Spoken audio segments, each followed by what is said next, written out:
Bom, né, na última aula nós falamos sobre o Jardim do Éden de maneira geral, e hoje, se você está olhando no esboço, você vê que o nosso assunto são as duas árvores. Então, começamos no capítulo 1, vendo a criação do universo, da terra toda, de tudo que Deus fez na terra e nos céus.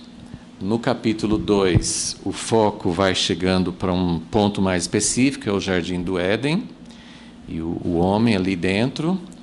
E hoje nós queremos falar um pouquinho sobre as duas árvores. Tem até um livro que nós temos há muitos anos na editora, não é da editora, mas é um outro autor que escreveu, assim, o título do livro é Havia Duas Árvores no Jardim. Claro que não foram só duas. Outra pessoa falou assim, que tinha 3 tipos de árvores. Todas as árvores, e depois a árvore da vida e a árvore do conhecimento do bem e do mal. Então, ele faz uma relação entre todas as árvores são para o nosso corpo, né, que é para a alimentação. A árvore do conhecimento do bem e do mal seria para a nossa alma, para a nossa mente, conhecimento. E a árvore da vida para o nosso espírito. Também é uma correspondência interessante. Mas não sei se vocês têm, assim, eu tenho sempre repetido, assim, que principalmente esse início, o livro de Gênesis como todo, porque como todas as sementes da Bíblia inteira estão no livro de Gênesis, então a gente sente assim um desafio, é uma coisa assim, parece que é muito grande para a gente querer entender o livro de Gênesis, porque é como se eu conseguir entender o livro de Gênesis, eu vou destrancar a Bíblia inteira. Tem outras chaves importantes em outras partes da Bíblia, no Novo Testamento principalmente, mas o livro de Gênesis tem uma parte muito, muito importante. E nesses 2 capítulos, até coloquei como título aqui na letra A, que nós estamos chegando agora a uma das partes mais complexas da nossa história. Porque tudo que tem a ver, eu vou falar daqui a pouquinho mais uma vez sobre a importância desses primeiros 2 capítulos de Gênesis, mas é nesses primeiros 2 capítulos de Gênesis que a gente tem a origem de todas as coisas, a origem, como Deus criou, por que as coisas são assim, nós temos a ordem original de Deus, como é que as coisas eram antes do pecado. Então tem muita coisa que é muito resumido, tem muitas coisas que a gente gostaria de saber e a gente não sabe, mas tem muita semente, tem muita coisa incluída aqui, que cada coisa é muito, muito importante. E essas 2 árvores, evidentemente, a árvore da vida, né, nós estamos aí primeiro no versículo 9, que fala assim que o Senhor Deus fez brotar do solo todo tipo de árvore agradável à vista e boa para alimento. Então, essas eram todas as árvores. Aí, bem como a árvore da vida no meio do jardim, e a árvore do conhecimento do bem e do mal. E acho que eu já mencionei isso, mas uma das coisas que chama atenção é que aqui no capítulo 2 fala que Deus fez essas 2 árvores, fala assim, a árvore da vida ficava no meio do jardim.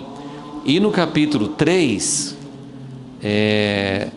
no versículo 3, a mulher fala, mas do fruto da árvore que está no meio do jardim, disse Deus, não comereis dele.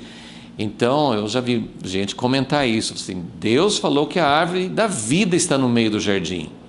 E a mulher falou, mas a árvore do conhecimento do bem e do mal está no meio do jardim. Mas eu estava relendo aqui, e até vi, assim, outras pessoas também veem dessa forma, que na verdade aqui no capítulo 2, versículo 9, ele está falando que as 2 ficavam no meio. Que no meio do jardim tinha a árvore da vida e tinha a árvore do conhecimento do bem e do mal. Porque algumas pessoas diziam assim, não, a mulher está colocando, né, mais ou menos como falar assim com uma criança, olha, você pode brincar com todos os brinquedos aqui, mas nessa estantezinha aqui não é para pôr a mão. Então, você sabe, né? De tudo que está na sala inteira não tem interesse. A única coisa que vai ser interessante para a criança, né? Ou uma gaveta, ou uma porta, seja o que for, né? Alguma coisa que é proibida é aquilo que chama atenção. Então, a ideia é assim: a mulher disse que a árvore do conhecimento do bem e do mal estava no meio do jardim. Mas não, é a árvore da vida que está no meio do jardim. Mas eu acredito que seja possível a gente ver assim as duas, porque tinha um monte de árvores, todas boas, bonitas, maravilhosas, tinha tudo que o homem precisava, mas tinha duas especiais e as duas estavam no meio, e as duas são importantes. Então, eu recebi hoje um convite, não sei de quem, mas falando assim: venha para a aula de Gênesis que você vai poder ter a resposta de todas as suas perguntas. Não sei se alguém viu esse convite, né? Mas assim, eu mudaria um pouquinho esse convite.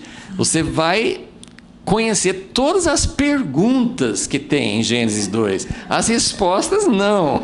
As perguntas a gente vai falar, né? Então, até assim, então, a parte mais complexa, a primeira parte do esboço, eu queria chamar a atenção para 4 perguntas interessantes, importantes, né? Que geram nessa história. E quero mais uma vez dizer assim, isso, todo mundo volta... quando você pensa sobre livre-arbítrio, quando você pensa sobre a origem do pecado, quando você pensa sobre o que Deus quer no início, no fim, você sempre volta aqui para essas duas árvores. Então, isso aqui é a história fundamental, é o começo de como tudo desandou, e é muito, muito importante isso. Isso aqui não é pouca coisa, não. Todo mundo aqui já viu estudo, já leu alguma coisa, todo mundo já ouviu bastante sobre essas duas árvores, e a gente continua tendo perguntas, né? Não dá para a gente falar que a gente vai responder todas as perguntas, tá? Mas eu queria colocar, assim, agora, já no início, assim, eu queria colocar, mencionar essas perguntas, estão no seu esboço, mas eu queria colocar essas perguntas porque são as coisas que, se você não perguntou ainda, você precisa perguntar. A resposta, ela é mais difícil. Eu acho que a gente não vai ter mesmo uma resposta completa, mas essas perguntas, elas precisam agitar dentro de nós, porque são as perguntas que nos impulsionam a buscar Deus, são as perguntas que nos fazem querer realmente ir além daquilo que a gente já sabe, ir além do superficial, né? Então, obviamente, todo mundo já deve ter pensado isso. Gente, Deus fez um jardim perfeito, maravilhoso. Falamos um pouco sobre esse jardim na aula passada, mas tem tanta coisa que nem está escrito aqui, mas a gente pode imaginar o quanto que esse jardim era maravilhoso. Mas por que tinha que ter essas duas árvores, né? Uma sim, né? A árvore da vida... Amém, isso tem que ter mesmo, mas por que tinha que ter uma árvore proibida, né? Então essa é uma das perguntas mais profundas. Os filósofos, os teólogos, todo mundo tenta dar respostas, e como eu falei, assim, tem muito a ver com as coisas mais fundamentais sobre até que ponto que nós temos um livre-arbítrio, tinha antes da queda, tem ainda, por que Deus colocou essa árvore, né? Sabendo, isso que eu acabei de falar, sabendo que se você der à criança a possibilidade de brincar com centenas de brinquedos, mas tem uma coisa proibida e que aquilo vai chamar a atenção, vai atrair, por que Deus colocou essa árvore proibida no jardim? Então, essa é a primeira pergunta. A segunda pergunta, no início agora da aula, eu não vou nem tentar responder nenhuma delas. Eu só queria que essas perguntas, elas precisam estar diante de nós, né? E daí, nessa aula, na próxima, a gente vai mexer um pouquinho, mas sem nenhuma pretensão de dizer que a gente tem a resposta, porque são perguntas que acompanham a humanidade desde o início, né? São perguntas muito fundamentais, são importantes. Alguma coisa a respeito disso, claro que nós podemos saber, a Bíblia está aqui para isso, mas tem uma profundidade, tem uma extensão disso que é um pouco além da nossa capacidade. Então, a segunda pergunta é: essa árvore, que a gente já perguntou, por que ela tinha que estar ali? A segunda pergunta é: e por que a árvore que representa a tentação, que representa o que foi proibido, né, vamos ler o outro, eu li o versículo 9, só para a gente dar o contexto certo, indo para o versículo 16. Então o Senhor Deus ordenou ao homem: podes comer livremente de qualquer árvore do jardim. Então, lembra que nós temos 3 tipos de árvores: todas as árvores e depois 2 específicas, ok? Então, você pode comer livremente de todas as árvores do jardim. Versículo 17: mas não comerás da árvore do conhecimento do bem e do mal, porque no dia em que dela comeres, com certeza morrerás. Aqui ele não fala da árvore da vida. Aqui a árvore da vida está incluída nessa todas as outras árvores. Então, você pode comer daquelas todas que tem. Você pode comer também da árvore da vida, que, gente, de tudo que tem ali, é a árvore da vida que mais interessa, né? Mas da árvore do conhecimento do bem e do mal não podes comer. Ok, então a segunda pergunta é: por que essa árvore que é proibida vai causar a morte se comer dela? Por que essa árvore tem o nome conhecimento do bem e do mal? Porque conhecer o bem e o mal, que dá a ideia assim, ele não está falando assim, conhecer o mal sozinho. Ele está falando assim, para você conhecer o bem e o mal, ou seja, a diferença entre o bem e o mal. Então isso não é uma coisa ruim. Eu conhecer o que é uma coisa boa, o que é uma coisa ruim, para eu poder decidir não fazer o que é mal e fazer o que é bom, esse conhecimento, na nossa cabeça, isso é um conhecimento bom, né? Então, por que essa árvore proibida chama-se conhecimento do bem e do mal? Então, essa é a segunda pergunta. A terceira pergunta é: e por que comer dessa árvore tem uma consequência tão drástica, tão ruim? Podia ser assim: você vai ficar de castigo por 3 dias, sei lá, né? Você vai ficar, eu não vou falar com você por 1 semana, sei lá, podia ter alguma outra, algum castigo, mas porque comeu, você vai morrer. Não tem assim uma escala, né?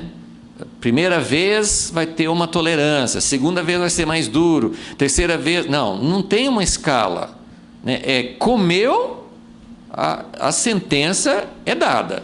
Não tem perdão, não tem tolerância, é final. Então, é outra pergunta difícil de responder. E a quarta pergunta é: como então que eu posso entender a relação que nós estamos vendo aqui nesses 2 capítulos?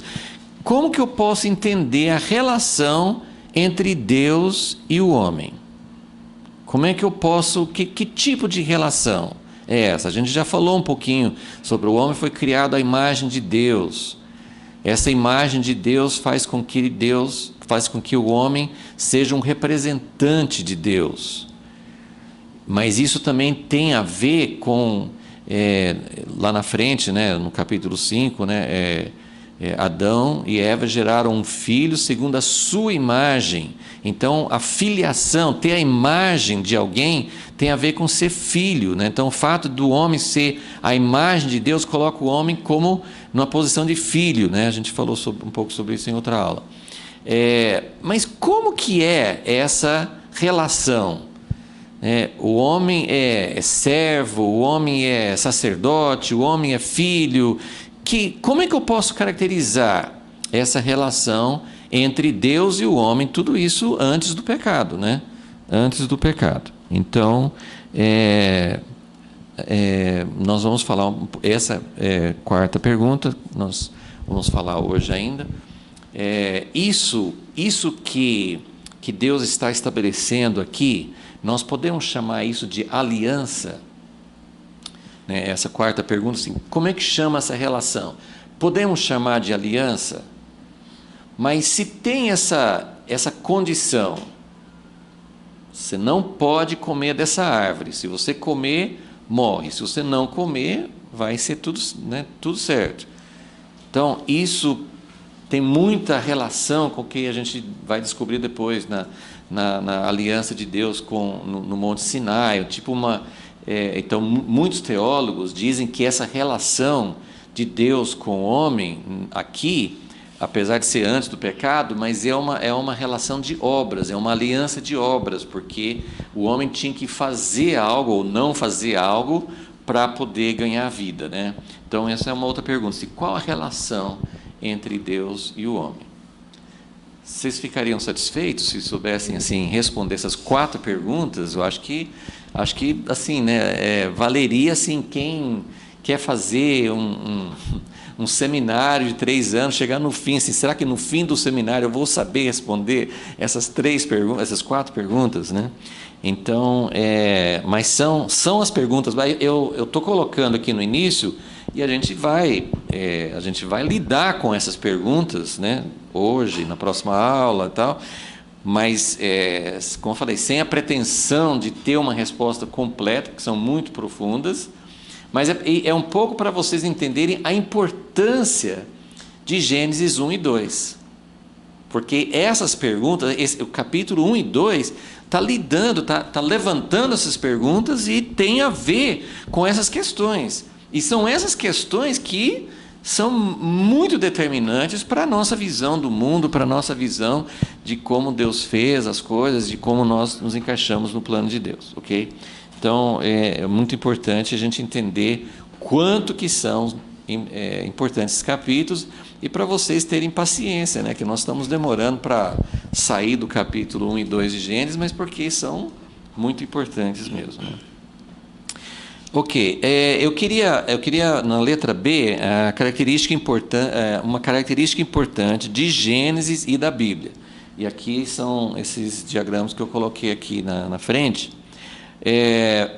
Eu já falei um pouco sobre isso em algumas aulas atrás, mas eu queria focar isso mais uma vez para vocês entenderem. Eu acho que eu coloquei mais ou menos assim: se tirasse a questão do pecado, se não tivesse a questão de pecado na Bíblia, nós ficaríamos com 4 capítulos na Bíblia só, né? Que é Gênesis 1 e 2 e Apocalipse 21 e 22. Então, os primeiros 2 capítulos e os últimos 2 capítulos. Se o resto da Bíblia está tratando sobre a questão do pecado. Então, eu coloquei aqui de uma forma um pouco diferente, assim, né? É a mesma ideia, mas eu acho que eu não chamei atenção exatamente para essa forma como está aqui nesse diagrama. Então, esse primeiro diagrama é a Bíblia toda. E o segundo diagrama é só do livro de Gênesis, tá? Então, só para vocês terem uma ideia. A maioria dos teólogos, dos estudiosos, eles concordam, né, nesse ponto de que uma visão, às vezes usam a expressão cosmovisão, a visão que nós precisamos ter do plano de Deus, a visão que vai explicar realmente quem nós somos, e tem uma série de coisas que vão nos dar a nossa visão de mundo. Todo mundo, não é só filósofos, teólogos, estudiosos, gente que fez faculdade, doutorado, que tem cosmovisão. Todo mundo tem uma cosmovisão. Pessoa mais simples, pessoa que nunca estudou, todo mundo tem uma cosmovisão. O que é uma cosmovisão? É a forma como você vê o mundo, a forma como você vê, de onde que eu vim, para onde que eu vou, qual o sentido da vida. Todo mundo tem, pode estar confuso até sobre várias coisas, mas você tem. A coisa importante na vida é trabalhar, a coisa importante na vida é ter prazer, a coisa importante na vida é tentar ser feliz. Todo mundo tem alguma ideia sobre o sentido da vida, né? E a cosmovisão bíblica, ela explica todas as coisas com essas 4 palavras que estão em vermelho aqui em cima, que é criação, queda, redenção e consumação. Isso aí é o plano de Deus, isso aí é o que a gente tem na Bíblia e que vai explicar todas essas questões que as pessoas querem saber, que nós queremos saber, né? Por que eu estou aqui? Qual o sentido da minha vida? Né? Para que eu existo? Né? Todas as perguntas relacionadas com o seu propósito de vida, assim, que fazem parte de uma cosmovisão, elas vão ser explicadas através do que a Bíblia explica nessas 4 palavras, que foi que Deus criou as coisas, né? Tudo que existe foi Deus que criou, não aconteceu por acaso. Por isso, sim, ainda que o cristão não precisa ser contra, por exemplo, a teoria da evolução em si, mas a ideia de que o homem ou todas as formas de vida surgiram por acaso, isso é totalmente antibíblico. Isso aí a gente não pode, se você crê na Bíblia, você não tem como acreditar que as coisas aconteceram por acaso, né? Então, a criação nos explica, no princípio, Deus criou os céus e a terra. Deus tinha um plano, Deus bolou as coisas, Deus criou, né? A forma como Deus criou não necessariamente vai ser explicada em detalhes na Bíblia, mas o importante é, Deus criou. Então, a criação é mais do que Deus colocou, né? Tem filosofias que acreditam assim, não, no início Deus teve que dar um start em tudo, mas depois disso tudo continua sem precisar de Deus. Não, né? A Bíblia nos mostra que Deus criou tudo, que Ele tem um plano para tudo, que Ele sustenta tudo, que Ele se envolve em tudo, que as coisas não acontecem se Ele não criou a humanidade, a vida, e falou assim, façam como vocês bem quiserem. Não, Ele tem um propósito e está seguindo esse propósito. Então a criação é a explicação do sentido de todas as coisas. Só que as coisas não aconteceram, não seguiram esse plano de Deus. Então tem a queda. E depois da queda nós precisamos da redenção. E a redenção é o plano de Deus para que o que Ele propositou, o que Ele quis no início da criação, a redenção é para que aquele plano original possa ainda acontecer e possa chegar no que nós chamamos de consumação. Consumação é tudo que Deus planejou, tudo que Deus projetou vai dar certo no fim, vai acontecer do jeito que Deus queria. Não vai ter fracasso, não vai ter falha. O que Deus planejou no início vai acontecer e vai chegar a uma consumação perfeita, ok? Deu para entender as 4 palavras? Então, isso é uma cosmovisão cristã, isso é uma cosmovisão bíblica, e é assim que nós enxergamos a vida, é assim que nós enxergamos o plano de Deus. Mas eu queria que vocês vissem, o diagrama aqui é para mostrar como é que a Bíblia está dividida. A criação tem 2 capítulos, não é que outros capítulos podem citar, mas quando você fala assim, a Bíblia está descrevendo, está narrando, então nós temos 2 capítulos aqui, Gênesis 1 e 2, criação, que vai falar sobre a queda, é o capítulo 3, mas eu coloquei de 3 a 11, porque a queda do homem foi progressiva. Teve a queda no jardim do Éden, depois Caim matou seu irmão, depois toda a humanidade se corrompeu mais e mais, aí veio o dilúvio, aí depois do dilúvio a Torre de Babel. Então, de Gênesis 3 até 11 é só caindo, piorando, até depois do dilúvio. Então, mas é um pedacinho, né? Nós ainda estamos falando, essas distâncias não são proporcionais, né? Isso aqui é só para você poder enxergar, mas se você for pensar no tamanho da Bíblia, aqui tinha que ser menor ainda, né? E o resto da Bíblia é a história da redenção. Eu queria que vocês vissem assim, a história inteirinha da Bíblia. Aí nós vamos chegar a Apocalipse 21 e 22, que descreve a consumação. Isso não significa que não fala da consumação em outras partes da Bíblia. Tem profetas, tem profecias que falam da consumação, mas eu estou dizendo, essa é a parte que descreve. Então a Nova Jerusalém desceu do céu. Então, aí você tem a descrição como se fosse assim, é futuro, mas é como se estivesse realmente acontecendo. Então isso é para você ter uma visão da Bíblia, né?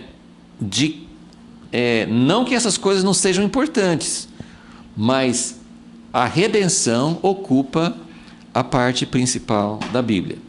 E se você for olhar o livro de Gênesis, então é mais ou menos igual. Também coloquei aqui, aqui não tem consumação, porque no livro de Gênesis, lógico, não chega até a consumação, mas no livro de Gênesis é a mesma coisa, criação, capítulos 1 e 2, queda 3 a 11, mas para você ver que é o próprio livro de Gênesis, o primeiro livro da Bíblia, é 4/5 do livro, é também sobre o início da história da redenção. Então isso até o livro de Gênesis, não é a parte principal do livro, não é sobre nem criação e nem sobre queda. É mais para vocês terem essa noção de como esses temas são divididos na Bíblia. E isso tem implicações, ok?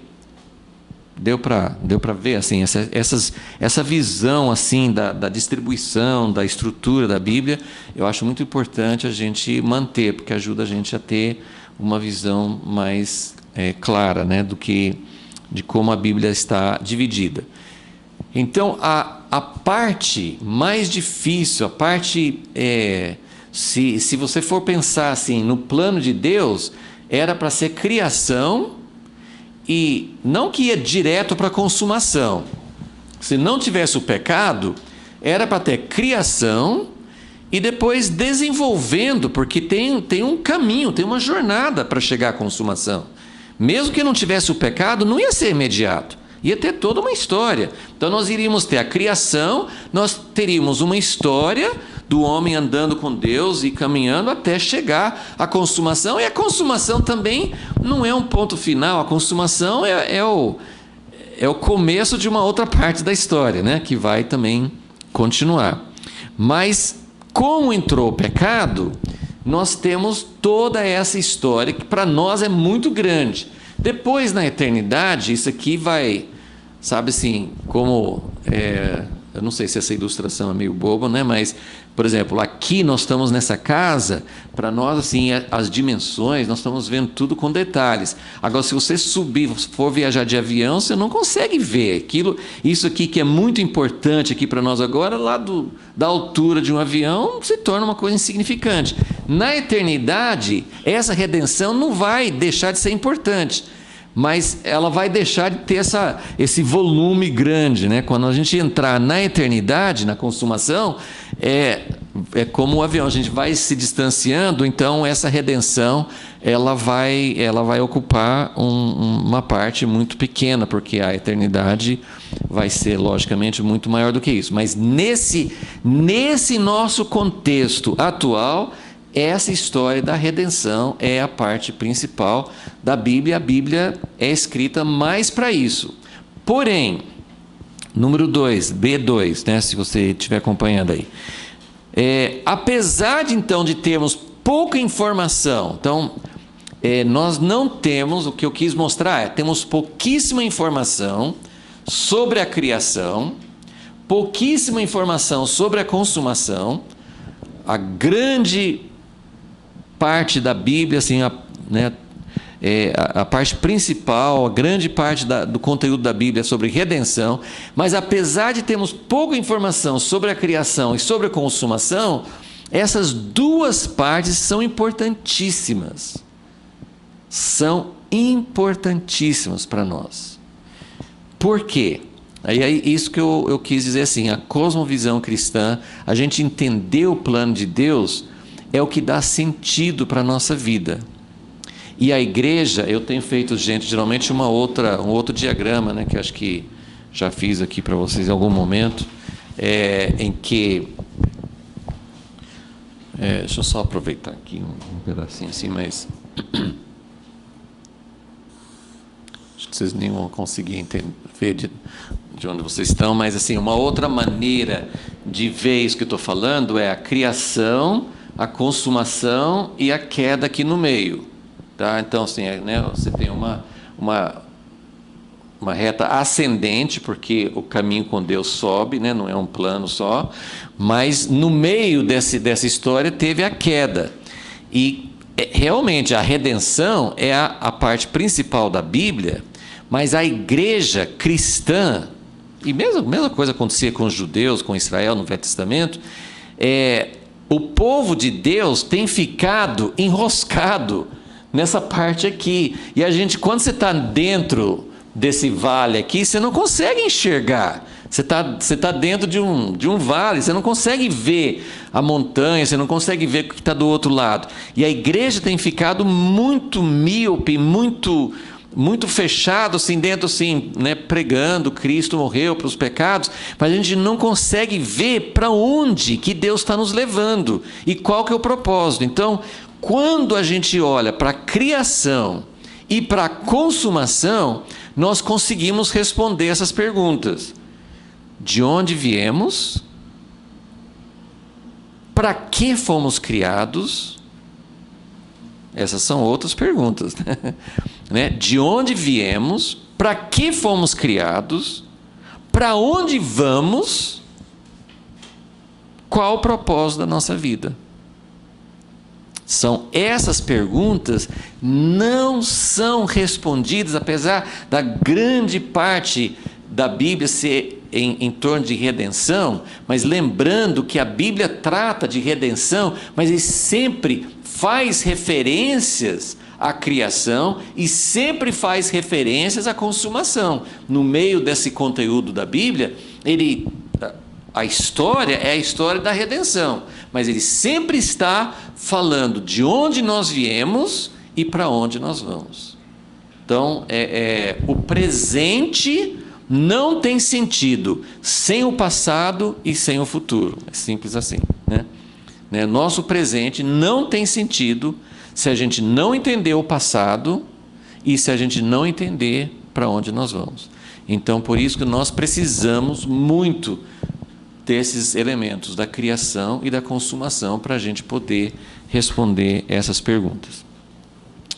Número 3 aqui no esboço é a ligação entre a redenção e a criação. Eu não vou entrar muito nisso agora, assim, mas é uma coisa que nem sempre aparece muito. Mas é muito interessante que a grande história de redenção no Velho Testamento é a Páscoa, né? A libertação do Egito. Essa é a grande história ilustrativa, assim, né, da redenção. E depois indo pelo Mar Vermelho e até chegar na Terra Prometida. Então, tudo isso aí são etapas que ilustram a nossa jornada e mostram. Mas essa passagem pelo Mar Vermelho, as coisas que Deus fez de passar pelo mar, de aparecer na nuvem, muitas coisas ali remetem à criação. O Mar Vermelho é uma figura daquele...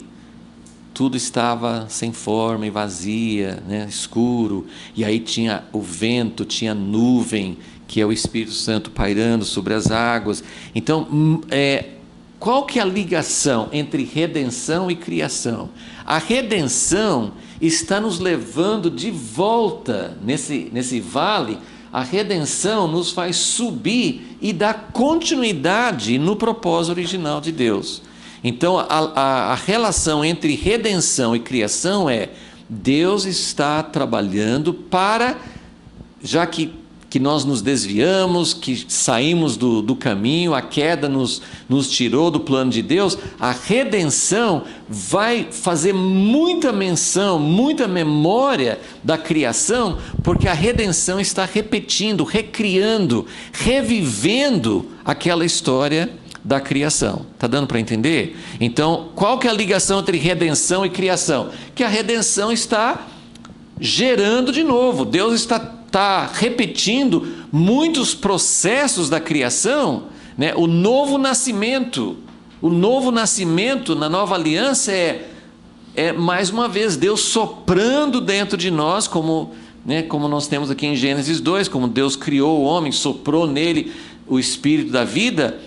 O novo nascimento é uma repetição, é uma volta daquilo que aconteceu na criação, mas muitas coisas, e a consumação está trazendo de volta a árvore da vida, as coisas que tinha no início, nós vamos encontrar novamente no fim. Então tem uma ligação muito grande entre a redenção e criação.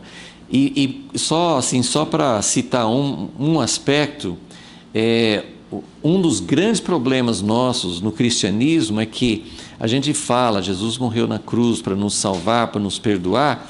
Para muitos cristãos, para muitas igrejas, a visão que as pessoas recebem é mais ou menos assim: Deus é muito bonzinho, Ele vai perdoar tudo que foi feito de errado, e aí você pode viver como você quiser, pedindo Deus para ajudar. Você pode, você vive com seus sonhos, com seus propósitos.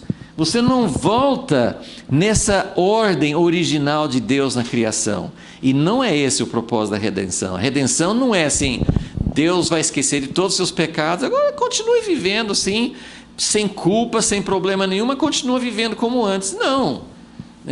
Não é só uma questão de não cometer alguns pecados mais grosseiros, mas é uma questão assim, de realmente voltar à ordem original da criação. Então, essa é a grande ligação entre redenção e criação. E o número 4 é lembrar assim, que nós fizemos a pergunta lá em cima, o número 4 também, da parte A. Qual a importância de aliança em todo esse processo de Deus? Aliança é central. Deus não faz as coisas sem ser por meio de aliança. Deus não faz nada sem ser por aliança. Então, isso é uma coisa central. Quando nós perguntamos lá em cima, será que essa primeira relação entre Deus e Adão e Eva, entre o primeiro casal, os primeiros representantes da humanidade, essa relação era uma relação de aliança? Será que era aliança? Nós vamos entrar agora em seguida, sim, vamos falar um pouco sobre isso. Mas é importante lembrar que a aliança é central em toda a história da Bíblia, desde a criação até a consumação. Você não vê Deus fazendo nada fora do contexto de aliança. Agora, o que é aliança? Aliança é assim, a gente usa a ideia assim, de um contrato, É um contrato entre duas partes, é um entendimento, que as duas partes assinam, como você fazer um contrato de compra e venda, como você fazer uma sociedade. Então você faz um documento e fala assim: olha, nós vamos fazer isso, isso e isso, e as duas partes concordam, e se tiver se não cumprir as condições, se não pagar, se eu vou comprar essa casa, mas se eu não fizer os pagamentos, então a casa não é minha mais. Então tem todas as consequências, Evidentemente, uma aliança é muito mais profundo do que um contrato, mas a ideia realmente é ter algo entre duas partes, E então é um assunto muito grande. Estou só colocando assim um pensamento central, mas aliança, Deus faz todas as coisas através de aliança. Uma outra forma de falar assim do propósito de Deus, a gente fala assim: aliança é a relação de Deus e a humanidade. Tudo que Deus vai fazer vai ser através de aliança. Vai ter promessas, vai ter obrigações, vai ter consequências de não guardar as condições da aliança. Mas uma outra maneira, assim, uma relação muito grande, assim, uma chave muito grande para o propósito de Deus na Bíblia é reino. Deus tem um reino. qual que é a relação entre reino e aliança. E é isso que eu queria, assim, uma coisa que eu sempre gosto de enfatizar, é que quando a gente pensa humanamente em reino, a gente pensa assim, num rei, né? O reino não é democracia, né? Democracia, o povo escolhe quem que vai colocar lá em cima, né? E se não gostar dele, tira, né? Assim, então o povo tem uma atuação. Quando você pensa em reino, não como os reinos atuais, né? A rainha da Inglaterra, por exemplo, não manda nada, né? Mas assim, os reinos antigamente, né? Quando tinha um reino mesmo, uma monarquia, o rei era, né, o que hoje nós chamamos de ditador, né? Assim, o rei falava e ele não precisava consultar ninguém, não precisava trocar ideias, né? O povo não podia tirar. Então, quando a gente pensa no reino de Deus, a gente, com razão, diz, não, Deus é o rei e nós somos os súditos, né? Nós somos os que estão debaixo do governo dele. Mas é muito interessante que desde o início, quando você vê, por isso que eu quero colocar essas duas palavras em conjunto, o reino de Deus é estabelecido por aliança. Então nem é democracia, mas nem é reino do jeito que a gente entende. Porque desde o início, Gênesis 1, Deus falou, vamos fazer o homem à nossa imagem e vamos entregar o domínio da terra toda nas mãos dele. Não é essa visão assim de um rei, quando você pensa, Deus é o rei, quem são? Ele está reinando sobre quem? Sobre nós. Mas a ideia do reino de Deus não é só Deus está lá em cima, e isso vai ajudar a gente a entender vocês não estão vendo ainda, mas tem uma relação entre isso que eu estou falando e as duas árvores. A primeira pergunta, por que Deus foi colocar a bendita, para não falar outra palavra, né?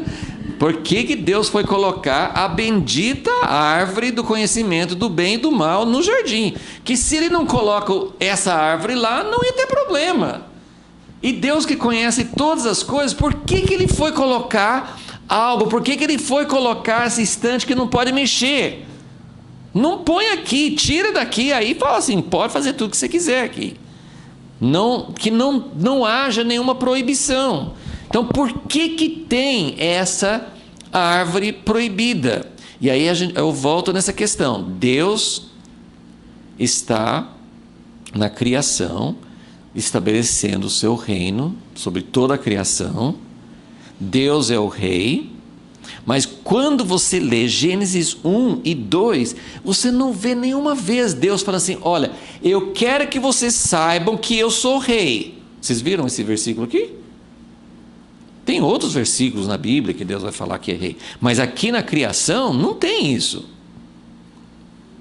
Você vê Deus entregando o domínio para o homem que ele criou à sua imagem. Então você tem uma ideia de um reino que não é só essa coisa vertical, um rei lá em cima mandando em cima. Eu não estou dizendo nada para tirar a autoridade absoluta, a soberania de Deus. Isso é algo que está evidente, como é que a gente fala assim? Está implícito, mas não está explícito, né? Deus é o rei, porque ele que criou, ele tem a palavra final, ele pode fazer, e isso faz parte da visão, da cosmovisão que nós temos. Nós não temos uma visão de um Deus, ou de um mundo que não tem Deus, né? Tudo que aconteceu por acaso, Deus não fez nada, ou de um Deus que é bondoso e criou e soltou todo mundo para fazer o que quer. Essa não é a cosmovisão cristã. A cosmovisão cristã é Deus é um criador, ele tem direito, ele tem toda a soberania, ele que coloca as ordens, mas a visão de reino que você tem nesses primeiros capítulos não é essa visão, porque em nenhum lugar, em nenhum momento, Deus fala com o homem, olha, eu quero que você se lembre, eu estou dando a você autoridade, mas você tem que me obedecer, você tem que me perguntar primeiro, você tem que... Não tem esse tipo de ordem aqui. O que nós temos? Uma visão de uma parceria. Nós temos uma visão de uma aliança. A aliança de Deus com o homem é diferente. É um reino, reino de Deus, é um termo bíblico, é um tema central de toda a Bíblia, mas o reino de Deus é estabelecido por aliança, e aliança implica em parceria, ok? Deu para entender? Então, isso não é um governo autoritário no sentido assim, eu gosto de usar a palavra unidirecional. Então, assim, Deus dá as ordens, Deus manda. A gente às vezes tem uma impressão, a gente não sabe muita coisa sobre os céus, como é que são os anjos, né? A gente sabe que teve um anjo muito importante que se rebelou contra Deus, então os anjos também tiveram oportunidade de decidir. Então, né, Lúcifer caiu, ele se rebelou, então ele também teve liberdade, né? Ele teve liberdade de escolha. Então, a gente pensa, não, os anjos, acho que os anjos não pensam. Você já pensou sobre isso, né? Acho que os anjos não pensam. Deus fala assim, vai, o anjo vai. Ele não fica assim, mas por quê? Para que eu vou fazer isso, né?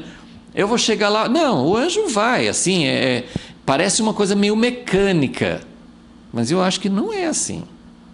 Porque não é essa visão que a gente vai adquirindo de Deus. Não é esse tipo. Agora, tem uma diferença entre o homem e anjos, são coisas que a gente não entende muito. Mas o que eu quero mostrar, o que a gente tem com clareza sobre como que funciona a relação dos anjos com Deus, a gente não tem muita informação na Bíblia. Mas o que a gente tem é sobre Deus e a humanidade. A relação do reino de Deus com a humanidade é uma parceria, e por isso que o fator central na Bíblia é a aliança, porque quando você pensa num rei autoritário, unidirecional, que não tem necessidade de resposta, Deus programou. Você acha que Deus não poderia ter feito isso? Claro que sim, ele poderia ter feito a gente como pessoas inteligentes, como pessoas capacitadas, mas pessoas sem a capacidade de decidir e sem a capacidade de sair fora. E tudo que Deus falasse, a gente ia fazer. E tudo estaria em perfeita harmonia. E eu e você estamos aqui pensando, eu acho que teria sido melhor assim. Eu acho que se Deus tivesse feito assim, né, não teria... Gente, pensa, se você estivesse no lugar de Deus, que... Claro que a gente não tem nem dimensão, nem capacidade de imaginar o que é ter essa decisão e de criar alguém e ter esse plano que Deus tem. Mas se a grande pergunta das pessoas que não acreditam em Deus, e até de muitas pessoas que acreditam na Bíblia, em Deus, a grande pergunta nossa, mas por que tinha que ter essa árvore? Por que tinha que ter o pecado? Podia ter tido uma perfeição sem nenhuma... Todo esse sofrimento, você olha para o mundo do jeito que está, a grande pergunta é, por que Deus permite o sofrimento? Por que o governo permite que a população passe mal com essa greve? Assim? E aí você sobe aquilo assim para Deus. Deus tem a capacidade ele não precisaria ter permitido isso. Ele não precisaria, ele poderia ter feito um mundo sem a existência do pecado, sem essa decisão. Então, mas aí você nunca chegaria nesse ponto que nós estamos tentando vislumbrar, que é um reino de Deus em parceria. Se é uma autoridade, uma linha única, unidirecional, a autoridade lá em cima, né? Você tem uma pirâmide, então tem a autoridade lá em cima, e todos nós estamos aqui embaixo, o que Deus manda, a gente faz. Ponto final. Não tem que ficar decidindo, não tem que ficar pensando, acabou, não tem decisão. Isso não teria que usar a palavra aliança. Você só usaria a palavra autoridade. Ponto final. E é isso que eu estou querendo dizer assim, desde a criação a gente já vislumbra, já consegue enxergar que o plano de Deus é diferente. O reino de Deus não é essa estrutura piramidal. Sim, tem uma autoridade soberana lá em cima, mas ele decidiu compartilhar isso conosco. Uma palavra que muitos usam é regentes, né? Como se a gente fosse regentes de Deus. Sabe quando o rei é uma criança, sei lá, então na ausência ou até ele chegar à possibilidade de assumir o trono, então tem regentes que governam no lugar dele. Não é uma palavra muito ideal. Outras pessoas preferem a palavra gerente. Nós somos gerentes de Deus. Mas na verdade a ideia é as palavras que a Bíblia usa é uma esposa, né, governando junto com ele, co-herdeiros, né, família. São essas palavras que a Bíblia usa para expressar o reino de Deus. Então é por isso que nós precisamos da palavra aliança. Aliança, por isso que a palavra aliança é central na Bíblia, ok? Só mais um pensamento, depois nós vamos fazer o nosso intervalo. Outra coisa importante sobre a aliança é que a aliança dá a ideia assim, de uma coisa segura. Você não constrói uma casa sem alicerce, porque você não quer construir uma casa e o primeiro vento derrubar. Então você quer uma coisa sólida, você quer uma coisa que aguente, que permaneça. A ideia de aliança é essa, né? Deus não está interessado numa relação passageira, apesar de nós termos estragado muito as alianças de Deus, né? Nossa história da humanidade, assim, a gente quebra as alianças, a gente tem alianças que não têm durado muito, mas a ideia da aliança é que ela aguente. Uma aliança assim, é importante porque é uma relação, é uma parceria, e eu diria que se não fosse o pecado, eu acho que a palavra aliança ainda existiria, mas ela se torna mais necessária nesse aspecto por causa do pecado. Então, por causa do pecado, de nós quebrarmos muito as alianças de Deus, então Deus tem que colocar condições sérias e assim, muitos aspectos da aliança existem por causa da nossa tendência de não manter a aliança. Então Deus não está interessado numa relação, né, como muitos, né, como um casal hoje que é assim, vamos viver juntos, se der certo bem, se não a gente parte para outra, ou vamos ficar, assim, aquelas relações passageiras. Deus não está interessado nisso. Deus quer uma relação permanente, né? Então a ideia de permanência e a ideia, estou falando assim de algumas coisas que estão contidas dentro da ideia de aliança. Então, a ideia de uma coisa permanente, já falamos sobre a parceria, você não usa aliança só para uma coisa assim autoritária, e algo que também implica em responsabilidades. Uma aliança coloca quais são os direitos, quais são as consequências, o que acontece, tem bênçãos, tem maldições, tem... Sabe assim, uma aliança, ela tem consequências. Se você quebrar a aliança, pode quebrar uma aliança, mas isso vai ter consequências, vai trazer resultados. Então, todas essas coisas estão implícitas dentro do sentido da palavra aliança, e por isso que a palavra aliança está na Bíblia inteira.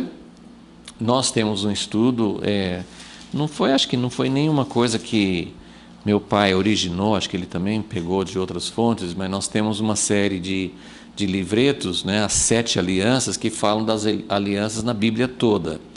E tem muitas pessoas que que assim é uma forma realmente de estudar o plano de Deus na Bíblia toda.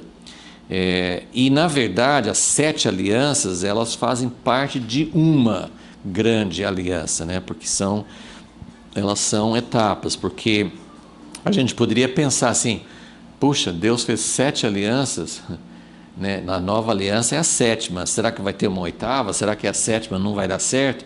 Mas na verdade assim, essas alianças elas todas fazem parte de uma aliança, são etapas de uma única aliança, porque a aliança de Deus, no fim das contas, é uma só.